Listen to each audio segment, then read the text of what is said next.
With 2 days to go, all options on the table, says the USLPA Executive Director Connor Tobin. The USL Championship scheduled to kick off on Friday. Last-minute negotiations happening today. What will happen? Yeah, that's the update. We do know negotiations are happening today, so this could all be averted. They could all back down. We could go from DEFCON 1 to DEFCON 5 just like that over a meeting. I was going to say overnight, but sometime today. But what we know, what those on the outside of this process know, Rob, is what happened on Friday. This is a statement from USL. Remember last week we had the story from Jeff Carlisle at ESPN and then reported by others that the USLPA had authorized a strike, that they had told their negotiating team, if necessary, you are authorized to strike. We are go for strike. You have the authority. You can push the big red button and walk out that door and force a delay to the start of the USL season at the very least. USL issued this statement at 11:30 p.m. on Friday. Rob, in my experience working in journalism, people don't drop statements at 11:30 p.m. on a Friday if they really want people to read them. That's a Friday news dump. That's a dump. That's a dump. That's exactly what we call that, a Friday news dump. They want to bury that. This is the statement. I've highlighted one particular part because it's the summation here. Our latest proposal reflects significant increases in pay, benefits, and professional standards while preserving the stability and growth of the USL Championship. While the players have authorized a strike, we remain focused on continuing negotiations and finalizing a CBA that supports the players, strengthens the league's future, and ensures the game remains accessible to fans and communities across the country, right? Look at us. We're the good ones. We want to bring soccer to everyone. They're the bad ones. They want to strike. Well, what we know about the USLPA is that they are not shy about clapping back, Rob, are they? No. I mean, after 557 days or whatever it's been in negotiations, I'm sure the patience wears thin. So this is how the USLPA responded via Instagram. They mentioned the Friday statement. They screenshot it there with some eyeball emojis. Oh, look at this. It's time for a league statement explainer, not a crest explainer, which we know are part and parcel of American soccer. I like clubs, building their thing. And so there's lots of detail, man. They gave us lots to chew on here. And I think this is an escalation in the fact that we've talked to Connor. Lots of people have talked to Connor. And what Connor says is, here are the general things we want. And here are the problems we see with the way the USL is approaching this. This is almost a line-by-line sort of destruction of the USL position, right? They mentioned the professional standards. Look at this detail. The housing standard establishes merely that players must be guaranteed 100 square feet of livable space and no more than 2 guys to 1 bathroom. I mean, to me, that is, I've lived in those conditions, Rob. I'm sure you have at some point in your life. A lot of people in the dorms, in the dormitories, yeah, or in like the camp bunks or something. Again, as long as it's clean, as long as it's heated in the winter and cooled in the summer, whatever, as long as it's clean, as long as it's a decent place to live, I don't think that's the end of the world. But it's crazy to hear it's only 100 square feet of livable space. I think that hopefully means like a bedroom that's 100 square feet. And then there's also a living room, I hope. Excuse me, I'm no mathematician, but like 10 by 10, that's 100 square feet, right? 10. Yeah, 10 by 10. They mentioned travel. League refused any new flight standards, but will cover global entry application. So that's $140 for 7 years. Hotel, league has agreed to survey players and potentially use feedback if the league chooses to. Keyword, potentially. Like, yeah, we'll do surveys. We might consider the information that comes from those surveys, but yeah, we might not.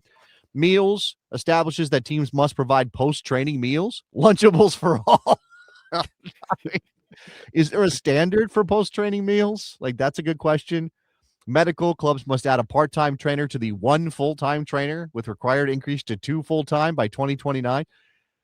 Trainers are kind of necessary for players who run around and do physical athletic things, Rob. You kind of need those people. Yeah, in amongst a group of 17 to 25 players on these rosters, there's usually more than one person or player with an ouchie. So yes, if that trainer's occupied, then you're just sitting waiting, hoping that you get seen. Yeah. You need to be taped up. There's you need to be stretched out. There's all kinds of things that players need. And with one trainer as currently provided, that's not good enough. Facilities establishes that club must have an adequate gym or have to make gym memberships available. Yeah, again, they're professional athletes, apparently. At the bottom here, the start is on 11. Yes, this stuff we have to write down, or some clubs will not do it. And that's the whole point of this, right? The whole point of this is if you don't put it in writing, if you don't require clubs to do it, they will find ways around it. And that, in fact, this goes on to further explain some of those issues.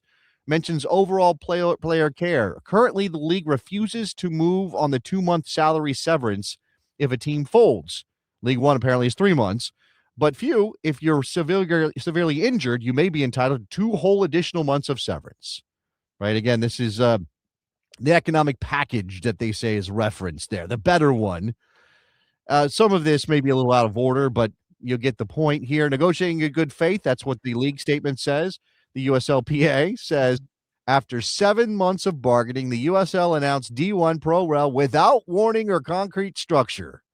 And that derailed negotiations. If you're in a negotiation, Rob, like you understand the world exists in a certain way. It's laid out in a certain way. Here's our structure. Here's the number of teams. Here's our plan. And then they come back. Oh, yeah, by the way, we just announced this thing. We're going to create a whole new league.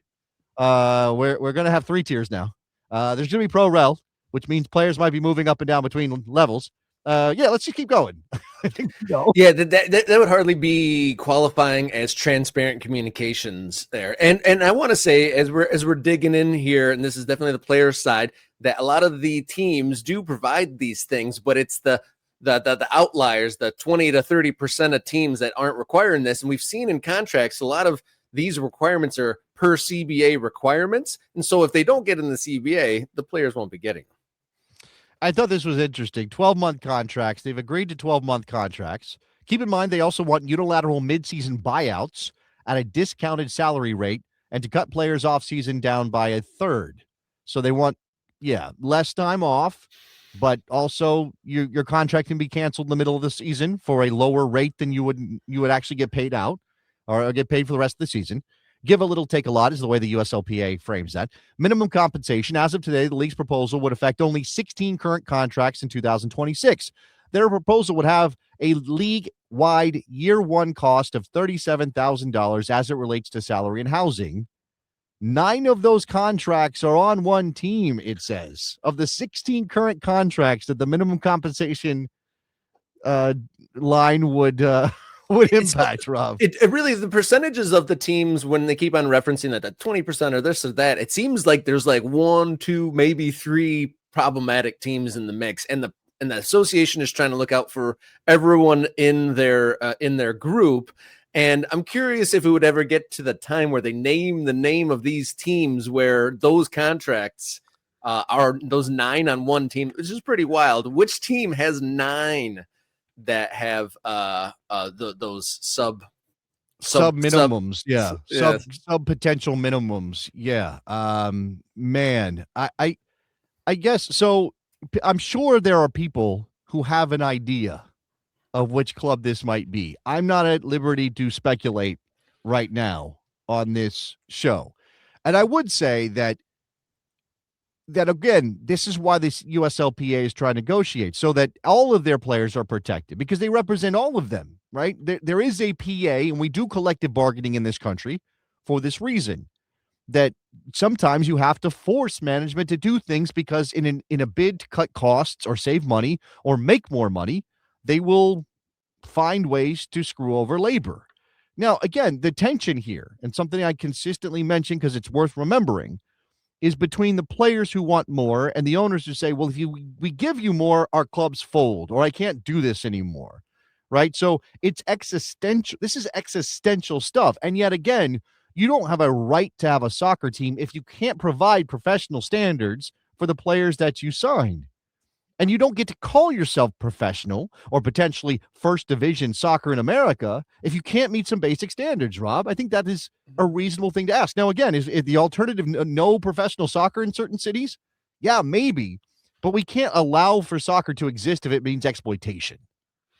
Yeah, one of our MK Ultras from day one, Mike Thomas, do you take these standards if it means some teams fold? That's a great question. It's like, because one of this next CBA is going to run into what is projected as the beginning of pro rel and a new first division. So they're trying to like set that level now for the future they want future selves to thank current day selves for what they've been negotiating and doing the hard lifting now.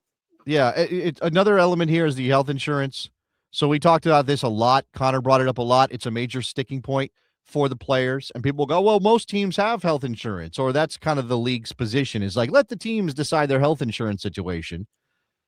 It says here, increasing from no required insurance and over 25% of the league being uninsured to forcing clubs to offer the minimum levels of what has always been made available to front office staff members. Again, if you work for the front office, you get the health insurance. If you're a player, you do not get the health insurance in some places. We've asked for a progression of plan quality over 2 years. The league has said no.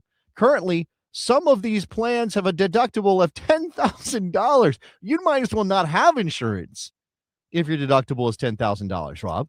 Yeah, I've had that. I've had that in the past, and it sucks. Yeah, you're like, your checkups are covered to a certain extent, and you got your copay. But if you got a major issue and you have to meet a $10,000 deductible before anything kicks in, I mean, obviously, with the way costs are, you might get there before too long, but you don't want to be paying that out of pocket. Certainly not. Right. That's a toughie.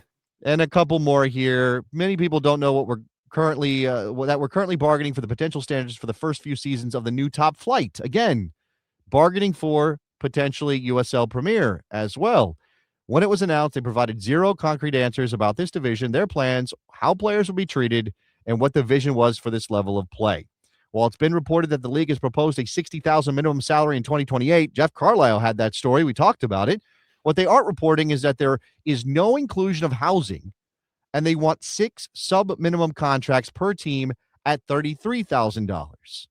This is the same level as what the league has proposed for the 4 sub-minimum contracts in the USL Championship in 2028. So they want some exceptions to the minimum, 6 of them, and they're not including housing in the $60,000 minimum. So you will have to pay for your housing out of pocket, which obviously reduces your take-home pay at the end. And again, a lot of these guys, they're not relocating permanently to where they're playing because you can't justify that if you potentially are out of a contract after a season.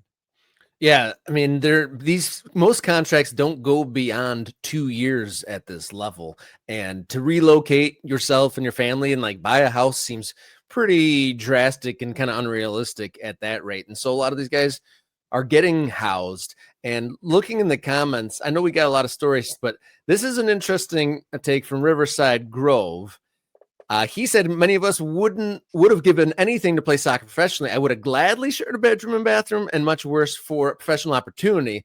What I'll say to that, having been someone who's gotten my dream job on multiple occasions, once you get into that seat, you then want to take that next step or live comfortably. And especially those with families, like 100 square foot place, and if it's just more than you, isn't very realistic. And honestly, chasing your dream and getting to that next level, I mean, maybe if you're the small percentage of like the new guy or the very, very young player would accept that. But once you become established, that's not as well, okay. And that's the thing. Like, you could say, well, if you really care about playing and you want to play, well, then you'll make sacrifices. We all make sacrifices as we chase our dreams, right? Like you talked about your dream job. I get to do soccer on the radio and I get to do this.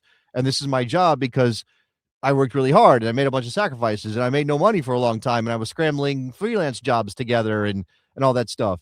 But as you said, like, we need the experience in the system, though. Like, there should always be room for the newcomers to come in and be willing to sacrifice and scrape and claw and do everything they can to get to where they want to be. But once you're there, you shouldn't be pushed out the door because you cost too much, because your experience matters. The experience you had scraping and clawing that you bring to the table matters, right? So we can't just have a bunch of 23-year-olds willing to room 6 guys to a house for $30,000 a year and call that professional soccer and call that good professional soccer. And again, what is lost here, what is missing for me in all of this is how much USL actually cares about the quality of their product. Like, how much do they actually care about the quality of the players that they're bringing into this league? How are you going to attract quality players and play good soccer? Is it just about the flash of it? Is it just about the new teams? Is it enough to just have a team on the field?